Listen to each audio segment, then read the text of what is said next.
जिक्र किया गया। आप और आगे पढ़ेंगे, आपको पता चलेगा हम विश्वासियों को प्रभु ने कहा है तुम परमेश्वर के जीवित पत्थर हो। आमीन। यूहन्ना बपतिस्मा दाता ने यहूदियों से कहा, यह न सोचो कि हम इब्राहिम की संतान हैं, परमेश्वर पत्थरों से अपनी संतान पैदा कर सकता है। आप जानते हो यीशु ने नए नियम में कहा तुम चुप रहोगे पत्थर चिल्ला उठेंगे। आज पत्थर चिल्ला रहे हैं, है ना। आज देखिए पत्थरों में परमेश्वर ने जान डाली है। We are the living stone, Peter कहता है कि तुम उसके जीवित पत्थर कहलाए जाते हो। आप जानते होंगे ना उन दिनों में परमेश्वर यूहन्ना बपतिस्मा दाता यहूदियों को कह रहा था, यह मत समझो कि तुम इब्राहिम की संतान हो, तुम ही चुने गए हो, परमेश्वर पत्थरों से संतान उत्पन्न कर सकता है। कहिए यूहन्ना ने आपका जिक्र किया है। बाजू वाले को कहिए, हाँ बोलो आपका नाम लिखा है वहां। हाँ, हम पत्थर ही तो थे, कितना कुछ करते थे, फील नहीं होता था कि हम गलत हैं। लेकिन आज किसी से एक रूड बात करके दिखाओ, बात आज किसी को गाली देके दिखाओ, तुम्हें खुदा रात भर सोने नहीं देगा, नहीं सोने देगा। क्यों? क्योंकि पत्थरों में जान डाली गई है। आमीन। लेकिन आज जितने भी पत्थरों के बारे में मैंने आपसे बात की, मैं उनमें से किसी पत्थर के लिए बात नहीं करने वाला। मैंने कुछ और चूज किया है।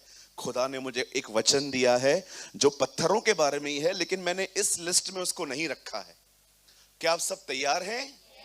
ओके, मैं बहुत होप रखता हूं कि आप सब जो हैं अपने मन में चौकस रहे, कोई भी यहां वहां ध्यान न दे, परमेश्वर के वचन में ध्यान दीजिए, ठीक है। आइए, मैं चाहता हूं आप सब सामने देखिए, अब सुनिए। बाइबल बताती है एक समय आया जब हमारे खुदा बाप ने, जब हमारे परमेश्वर पिता ने, बाइबल बताती है कैसे इजराइल के लोगों को, ओके मैं लॉन्ग स्टोरी शॉर्ट कर रहा हूं, कैसे उनको वहां से बाहर निकाला। उसने किसका उपयोग किया बाहर निकालने में? कहिए मूसा को। आप जानते हो ये बड़ी अमेजिंग बात है, प्रतिज्ञा इब्राहिम को मिली, मूसा निकाल लाया, यहोशू अंदर ले गया। एक प्रतिज्ञा को पूरा करने में परमेश्वर ने 3 लोगों का उपयोग किया। परमेश्वर ने इब्राहिम से कहा था मैं तेरे वंश को वहां से निकाल के उन्हें अपना देश दूंगा। वचन कहता है मूसा उनको निकाल ले आया और वो आगे ले गया, लेकिन बाइबल बताती है उस देश का अधिकारी उन्हें यहोशू ने किया था। आमीन। अब देखिए यहां पर क्या हुआ। बाइबल बताती है जब मूसा वहां से उन्हें निकालकर आगे बढ़ा, आप सभी जानते होंगे एक जगह पर जब मूसा की मौत हो गई, बोलिए मूसा की मौत हो गई। हाँ, उससे पहले भी कुछ हुआ वहां पर। आप जानते हो एक दिन परमेश्वर ने मूसा से क्या कहा? परमेश्वर मूसा से कहता है, जब परमेश्वर ने मूसा से कहा कि तू एक चट्टान से बात कर और वो तुझे पानी देगी, लेकिन आप सभी जानते हो कि उसने रॉड मार दी वहां पर। यह बात खुदा को अच्छी नहीं लगी। गई अपने पास वाले से, जब आप गुस्सा करते हो खुदा को पसंद नहीं। When you are angry, you represent God wrong. आपको पता है आजकल बहुत गुस्सा आता है लोगों को, बड़ा गुस्सा आता है, गालियां निकलती हैं मुंह से, गंदी गंदी वाहियात बातें निकलती हैं मुंह से गुस्से में। कभी कभी गुस्से के अंदर तो लोग चीजों को उठा के फेंक देते हैं। बाइबल बताती है मनुष्य का क्रोध परमेश्वर के धर्म को निर्वाह नहीं करता। When you are angry, आप खुदा को प्रेजेंट नहीं कर रहे हो। आप देखिए, यहां देखिए, रिबेका के सामने जब एलियाजर आया, आप जानते हो उसने क्या किया? रिबेका ने कहा क्या मैं आपके ऊंटों को पानी पिलाऊं? एलियाजर के हाथ में ऊंट थे, तब एलियाजर समझ गया कि यही वो लड़की है जो इसहाक की बीवी कहलाई जाएगी। आप जानते हो जिन ऊंटों को उसने पानी पिलाया था, उन्हीं ऊंटों पर बैठकर वो इब्राहिम के घर गई थी। आप जानते हो जीवन में बहुत से लोग आते हैं, परमेश्वर भेजता है ताकि वो आपको किसी तरह की ब्लेसिंग दे, पर आप अपने स्वभाव के कारण, अपने गुस्से के कारण उन लोगों से दूर हो जाते हो।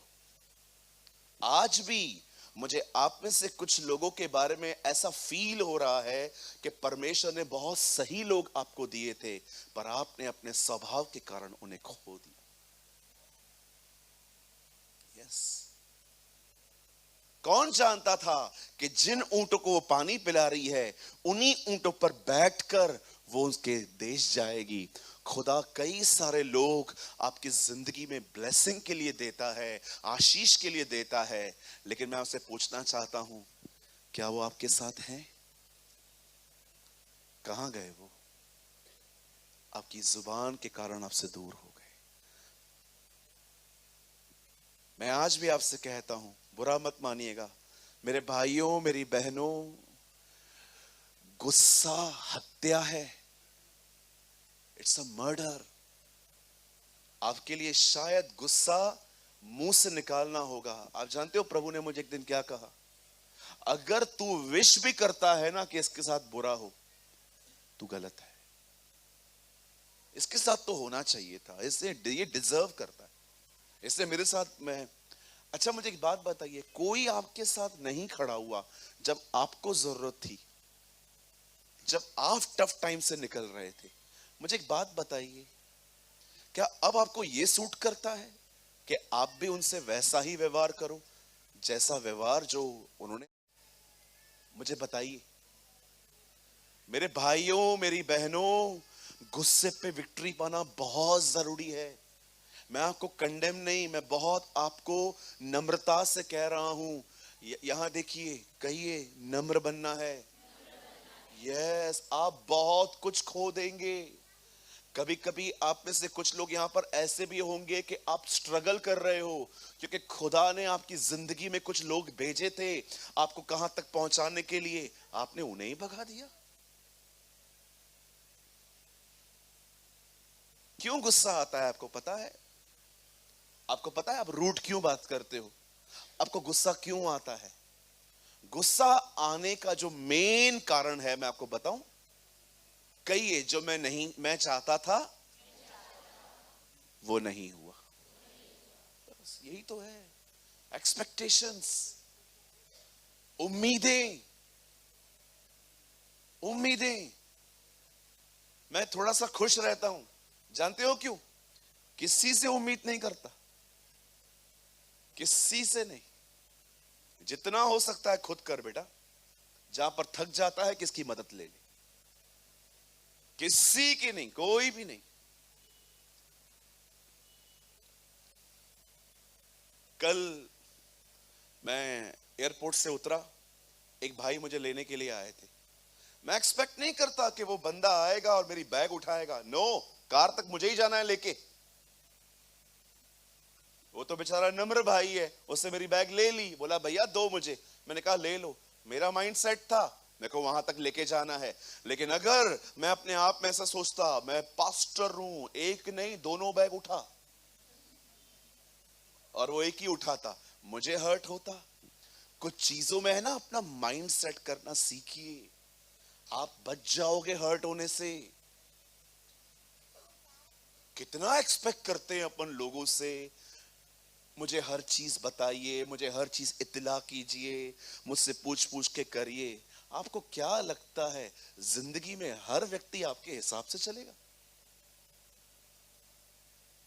बहुत बार हम ये बात समझ नहीं पाते हैं कि आपको कोई परेशान नहीं करता, आपको परेशान करती हैं आपकी उम्मीदें। कहिए अपने पास वाले से, मुझसे थोड़ा कम उम्मीद किया कर। हाँ, उसको बोलो बहुत खुश रहना है तो बिल्कुल मत किया कर। बोला आपने? कुछ लोगों ने नहीं बोला है। आइए अब बोलिए, बोलिए बाजू वाले को, मुझसे थोड़ा कम उम्मीद किया कीजिए। और अगर खुश रहना है तो बिल्कुल मत किया कीजिए। Yes amen. It's very simple. Listen to me. जीवन बहुत सरल है। सरल का मतलब समझते हैं? सरल क्या है? इससे ये कहना उठ कि ये कहना तेरे पाप क्षमा हुए। यीशु कहता है जितना इस व्यक्ति के पाप क्षमा करना आसान है उतना ही इसे बेड से उठाना आसान है मेरे लिए। सरल। बोलिए सरल। जिंदगी बहुत सरल है। जानते हो क्यों? जितनी ताकत है खुद करो। जब थक जाओ और लगे कि अब सारी किडनियां फेल होने वाली है, तब किसी की मदद ले लो। आ जाओ। आप बिलीव कीजिए, आई प्रीच व्हाट आई प्रैक्टिस। आप कभी भी मुझे नहीं देखोगे किसी की शिकायतें। मेरे अंदर कोई शिकायत नहीं होती है। किसके लिए भाई? देखो जो करना है कर। आप मुझे बोलोगे ना 2+2 5, go enjoy enjoy enjoy your life, go. मेरे को टाइम नहीं है। मैं एक एक चीज को मैं जितना हो सकता है मैं खुद करता हूं, इसलिए मैं हैप्पी रहता हूं। मैं बहुत धन्यवादी हूं उन लोगों का जो मेरा हाथ बटाते हैं। मुझे खुदा ने मेरे जिंदगी में बहुत सारे लोग जोड़े हैं जो मेरी मदद करते हैं। ब्रदर, मैं आपको बहुत बहुत धन्यवाद देता हूं। दीदी, मैं आपको बहुत बहुत धन्यवाद देता हूं। लेकिन मैं आपको बताना चाहता हूं, फिर भी मुझसे जितना होता है मैं खुद करता हूं। मैं आपको फिर से कहता हूं, नामान को इसलिए गुस्सा नहीं आया कि वो कोई बड़ा या कुछ और व्यक्ति था। नो, उसे गुस्सा इसलिए आया, एलीशा उसे मिलने क्यों नहीं आया? अरे यार, मैं इतना बड़ा व्यक्ति, मुझसे मिलने ही नहीं आता है। जाओ, मैं नहीं मानने वाला उसकी बात यर्दन के लिए, मैं जा रहा हूं वापस घर। तब एक बुद्धिमान व्यक्ति ने उसको शायद थोड़े हथौड़े मारे यहां पर। उसने कहा टिक टिक टिक, थोड़ा दिमाग खोल, 1 मिनट। हाँ, क्या हुआ? कहां जा रहा है? घर जा रहा हूं। क्यों? मुझे नहीं सुनना। क्या कुछ गलत कहा उससे तेरे को? सिर्फ यही तो कहा यर्दन में जाके डुबकी मार। हाँ ठीक है। आपके जिंदगी में अच्छे लोग जा रहे हैं ना, जाने दो। बुद्धिमानों को मत जाने दो। आप समझ रहे? बोलिए बुद्धिमान। कैसे पता चलेगा व्यक्ति बुद्धिमान है? कैसे पता चलेगा आपको? कई एक ज्ञानी घमंडी होते हैं। एक दो बार और कहिए। आप जिसको भी घमंड देखो, याद रखना इसको बहुत कुछ पता है। बुद्धिमान नम्र होते हैं। यस, विजडम हम्बल होना सिखाती है। आप किसी को भी देखिए जो रूड है, एक्चुअली प्रॉब्लम पता है क्या है? बोलिए बहुत जानता है वो। हाँ, बुद्धिमान लोग होते हैं ना, वो नम्र होते हैं, हम्बल होते हैं। वो जानते हैं रिएक्ट करने का एक्चुअली एग्जैक्ट टाइम ये नहीं है। जब रिव्यू मीटिंग होगी तब बात करेंगे, अभी चुप करके जाओ। यस। जरा सोचिए, अगर ये माइक बंद हो जाए और ये दोनों के अपने हाथ उठा लें, हमसे ना होवे। अरे मैं कहा जाऊं यार। सोचो अगर ये माइक बंद हो जाए और इन दोनों को मैं इशारे कर रहा हूं, माइक बंद है, ठीक है रुको, अब चालू करो, अब बात करो, बंद है, ठीक है रुको, अब देखो बंद है, ठीक है रुको, अब बंद बंद है, बंद है। और फिर दोनों खड़े हो गए, हम जा रहे हैं। कहां जा रहे हो? नहीं हो रहा ठीक, हम जा रहे हैं क्योंकि हमें पता है हमें मारोगे। नो, अब क्या करना है आपको पता है? इसको छोड़ देना है, थोड़ा आगे आना है, बात करनी है, लोगों को कहना है कान थोड़े बड़े करो। वेट वेट वेट, अब यहीं पर अगर मैं इन दोनों को, मैं दिनेश को बोलता हूं, दिनेश इन दोनों को पकड़ के यहां ला। दो चार बहनें जो लोकल ट्रेन में दूसरों को मारती हैं, आप भी आ जाइए।